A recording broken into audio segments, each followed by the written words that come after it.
Perkenalkan, nama saya Muhammad Eko Mardika dari kelompok 3 dengan NIM A320240111. Ya.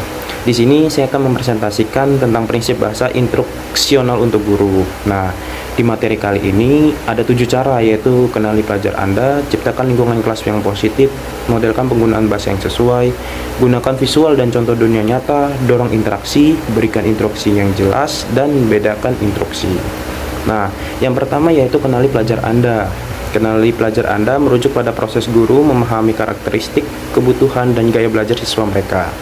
Dan ini melibatkan pengamatan dan interaksi yang mendalam untuk mengenali seperti minat dan motivasi, gaya belajar, kemampuan dan keterampilan, latar belakang sosial dan emosional, dan kebutuhan khusus.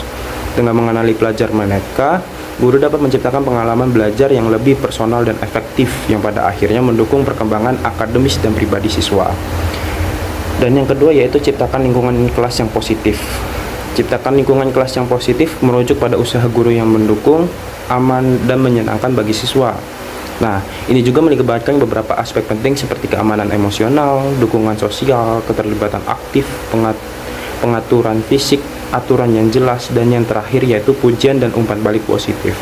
Nah, dengan menciptakan lingkungan kelas yang positif, guru dapat meningkatkan motivasi, keterlibatan, dan hasil belajar siswa, sehingga mendukung perkembangan akademis dan sosial mereka. Yang ketiga yaitu modelkan penggunaan bahasa yang sesuai.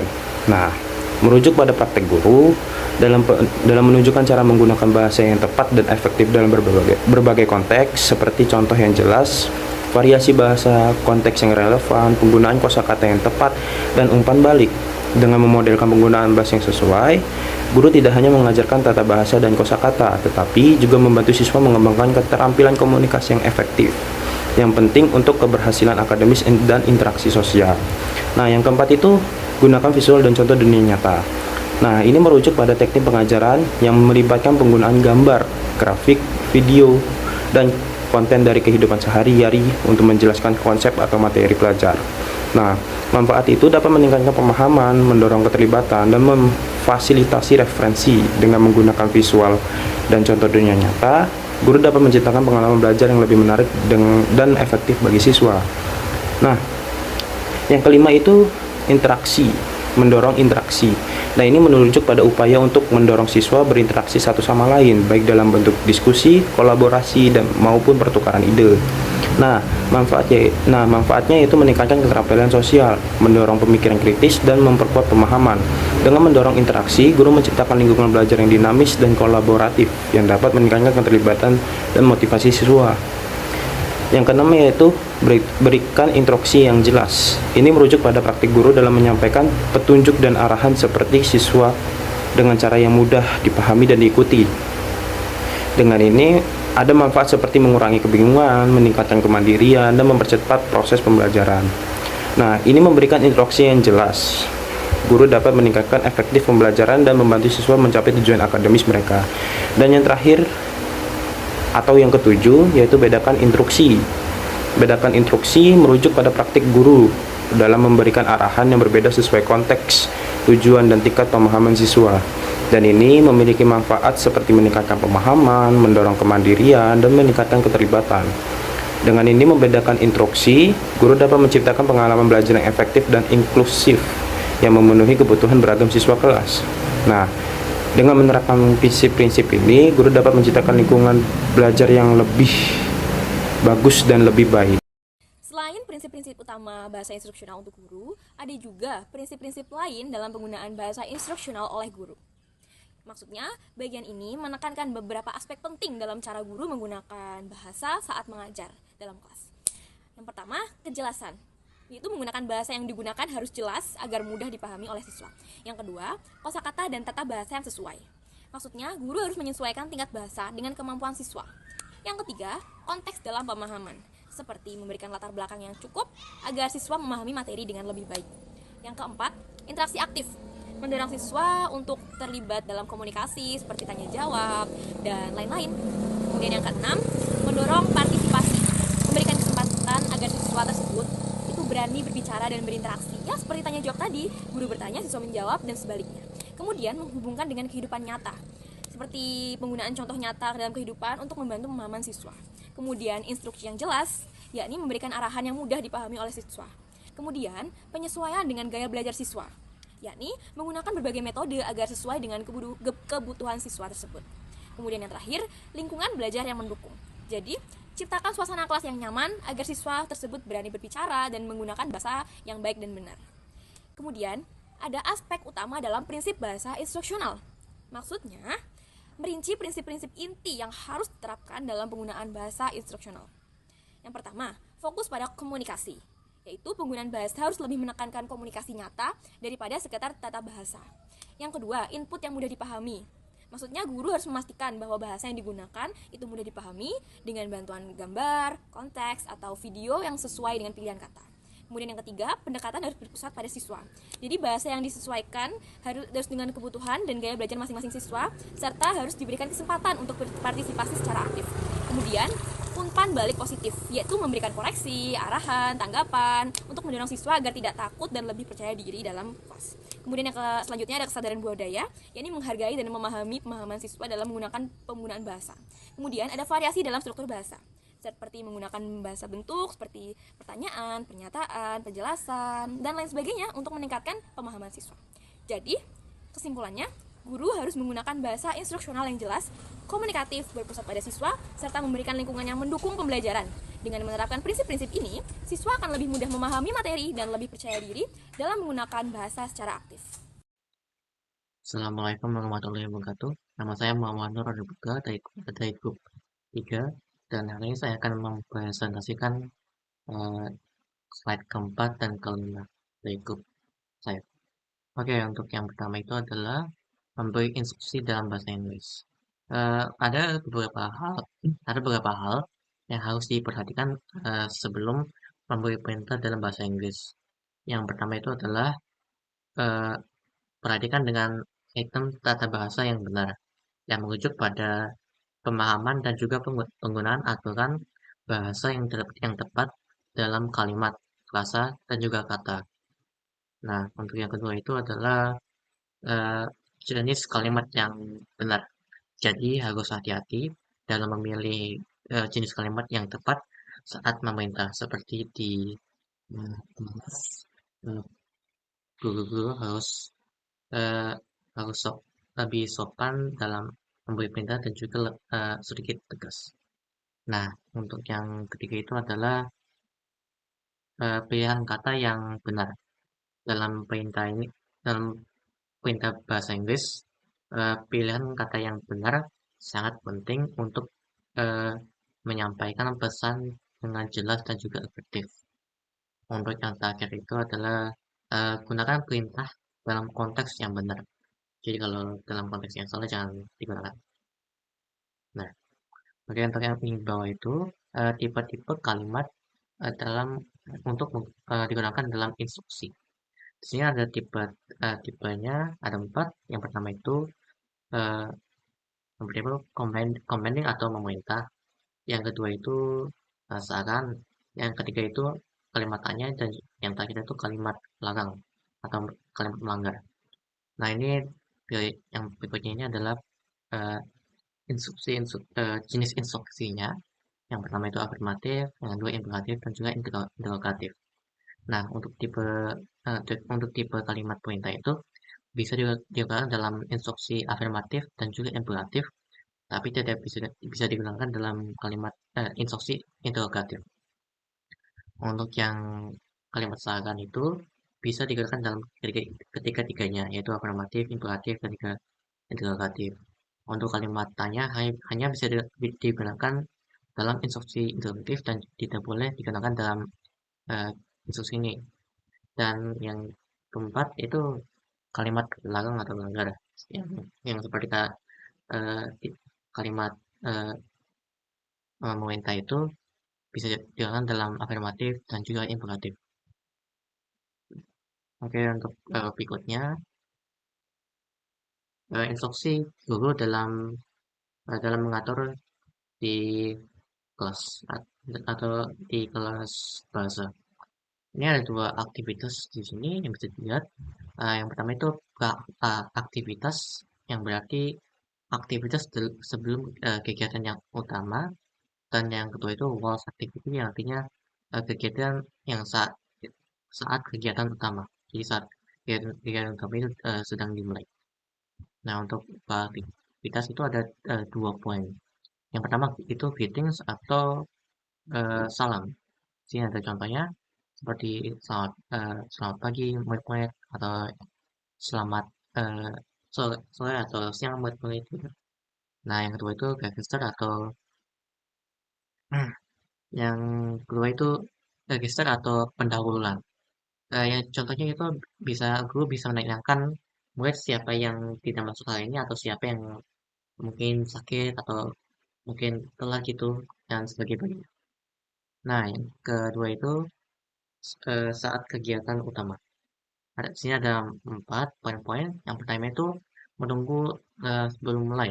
Jadi contohnya itu seperti guru itu menunggu semua murid-murid untuk diam. Jadi eh, gurunya bisa memerintah murid untuk diam dulu sebelum belajar dimulai.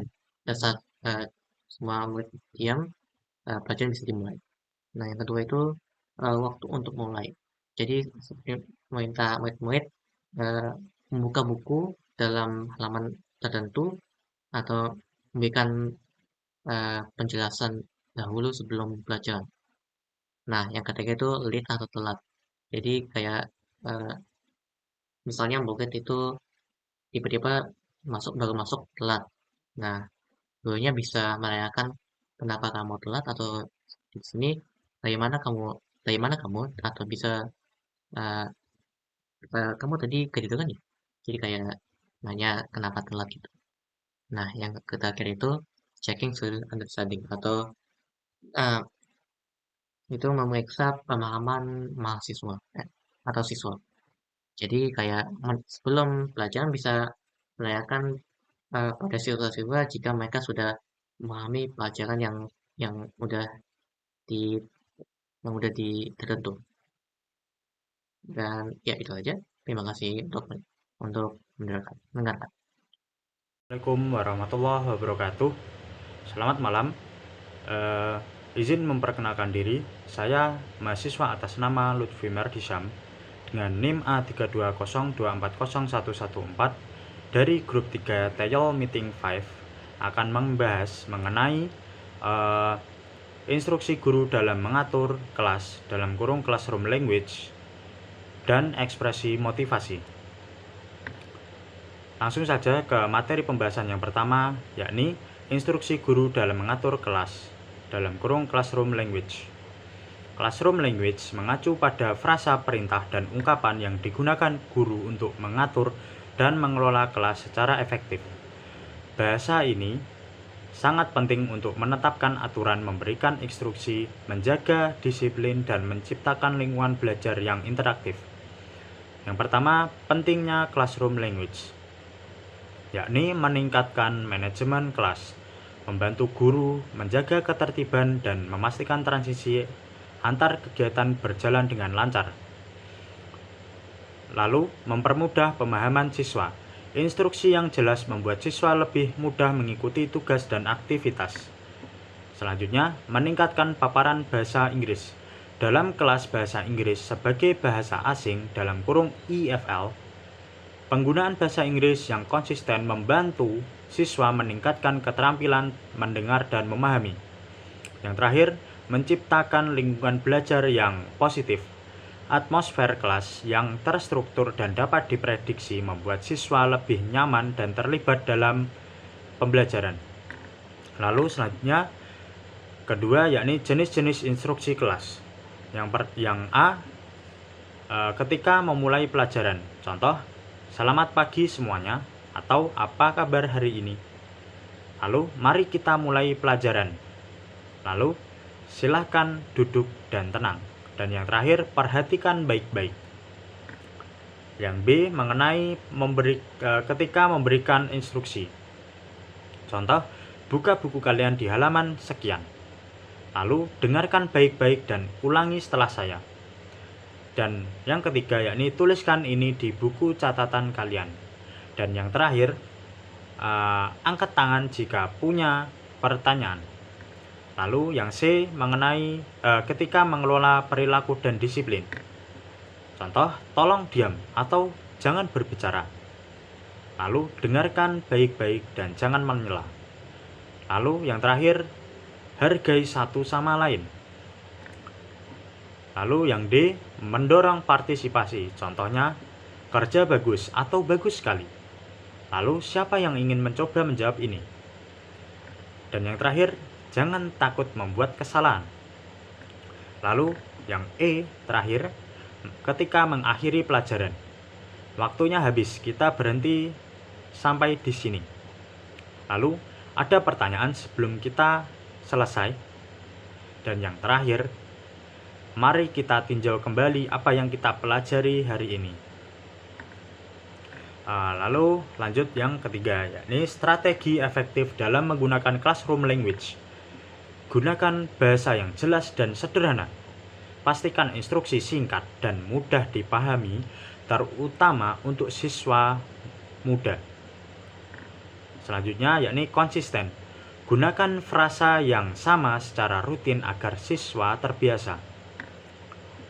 Selanjutnya, dukung instruksi dengan gerakan. Isyarat nonverbal seperti menunjuk atau mendemonstrasikan dan dapat membantu memperjelas pemahaman. Lalu, dorong respons siswa.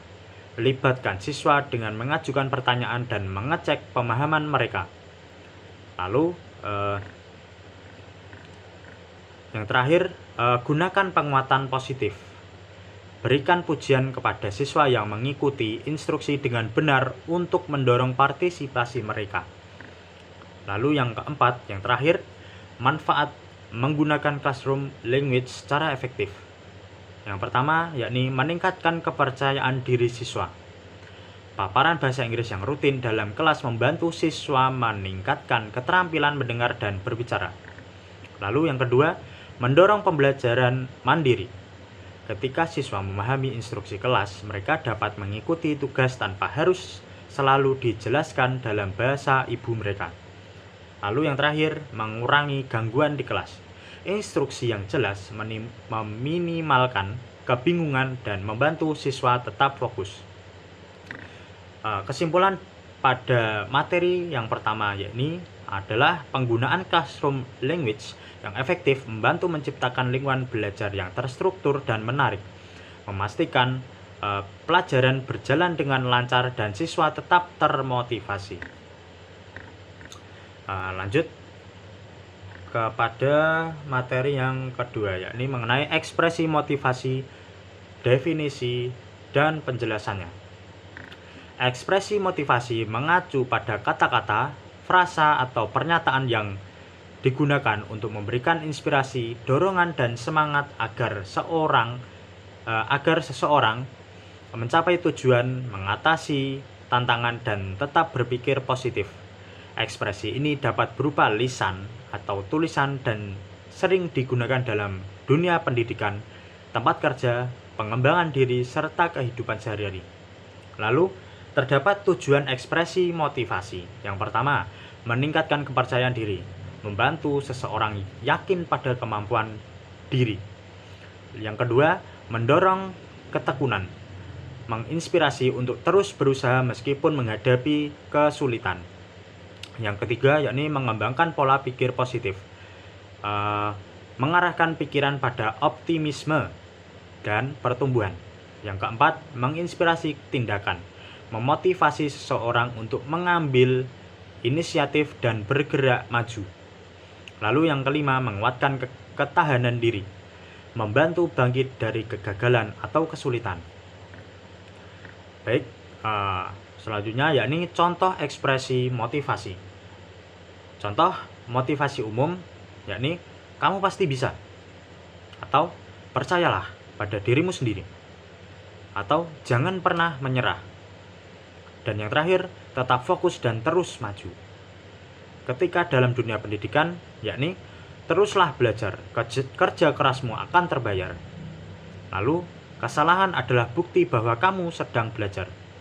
Dan yang terakhir, kamu mampu melakukan hal-hal hebat.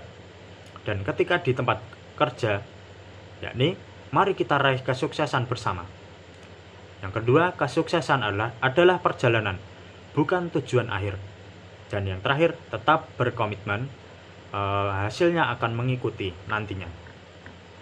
Lalu, cara menggunakan ekspresi motivasi secara efektif. Yang pertama, bersikap tulus dan jujur. Pesan harus disampaikan dengan sepenuh hati dan autentik. Yang kedua, sesuaikan dengan situasi. Pilih ungkapan yang sesuai dengan kebutuhan dan konteks penerima. Lalu yang ketiga, gunakan secara konsisten. Dorongan yang rutin dapat membangun motivasi jangka panjang. Yang keempat, padukan dengan rencana tindakan. Motivasi lebih efektif jika disertai dengan tujuan yang terukur. Lalu yang kelima, apresiasi usaha, bukan hanya hasil. Akui kerja keras, meskipun hasilnya belum sempurna. Lalu, pembahasan yang terakhir, manfaat ekspresi motivasi. Yakni yang pertama terdapat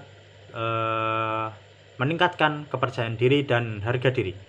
Yang kedua, mengurangi stres dan kecemasan, mengembangkan pola pikir positif, dan mendorong pertumbuhan dan pembelajaran berkelanjutan, serta menguatkan hubungan dan dukungan sosial. Lalu, kesimpulan pada materi kedua ini ialah ekspresi motivasi adalah alat yang kuat untuk menginspirasi dan menyemangati orang lain agar mencapai prestasi terbaiknya. Baik, mungkin cukup sekian presentasi dari saya. Bila ada salah dan kurangnya, saya mohon maaf. Wassalamualaikum warahmatullahi wabarakatuh. Baik, untuk di PPT selanjutnya saya akan menjelaskan TEU in Indonesia Context dari Mustafa di tahun 2010. Jadi, di sini Mustafa menjelaskan ada 8 poin yang efektif untuk teaching English for young learners. Jadi, dari poin yang A, yang pertama itu adalah English atau bahasa Inggris atau pengajar bahasa Inggris kepada young learners harus sering menggunakan bahasa Inggris di dalam kelas sehingga anak-anak atau young learnersnya mereka tidak asing dengan bahasa Inggris. Di poin selanjutnya yaitu poin B, prime-rich environment in English should be created and around the classroom. Jadi saat kita masih TK atau SD itu biasanya di kelas kita itu banyak sekali display-display.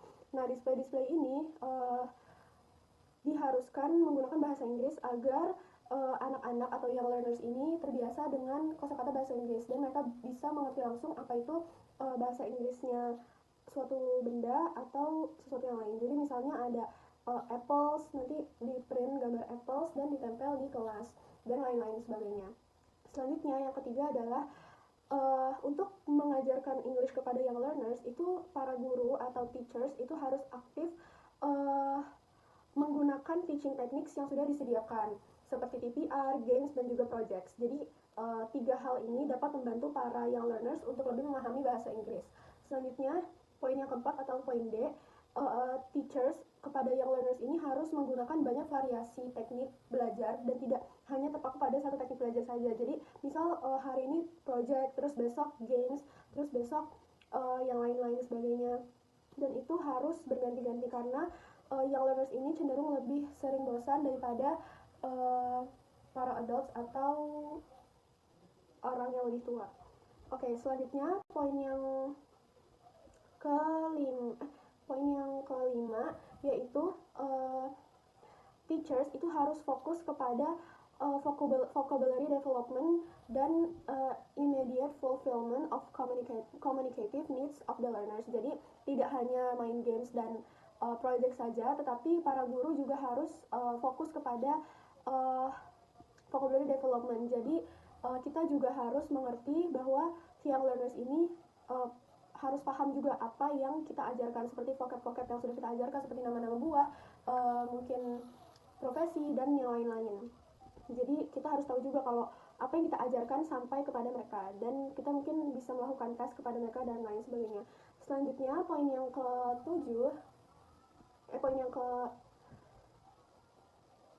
keenam yaitu para guru ini harus mengulang mengulang bahasanya terus-menerus agar para siswa atau para young learners ini tuh terbiasa dengan bahasa yang kita pelajari, yaitu bahasa Inggris. Dan selanjutnya, para guru itu harus menyediakan rutinitas yang bermanfaat agar mendorong hasil yang bermanfaat pula. Jadi kayak kita harus melakukan aktivitas yang bermanfaat seperti melakukan games dengan bahasa Inggris atau melakukan nyanyian dengan bahasa Inggris agar mereka tuh tahu dan terbiasa dengan bahasa Inggris tersebut. Jadi kayak menyanyikan buah-buahan dengan bahasa Inggris, dan dengan menyanyikan buah-buahan dengan bahasa Inggris jadi anak-anak tahu kalau kita ini tuh sedang belajar tentang buah-buahan, dan mereka akan tahu bahasa Inggrisnya dari buah-buahan itu. Selanjutnya, para guru ini harus menjadi role model dari para young learners tersebut. Jadi para young learners ini tuh harus menjadikan kita sebagai role model, sehingga kita tuh harus memberikan yang terbaik untuk mereka, harus mencontohkan English yang baik kepada mereka, dan sebisa mungkin dapat menjawab semua pertanyaan yang mereka pertanyakan, seperti itu. Jadi kemungkinan segitu saja presentasi dari grup kami. Kurang lebihnya mohon maaf. Wassalamualaikum warahmatullahi wabarakatuh.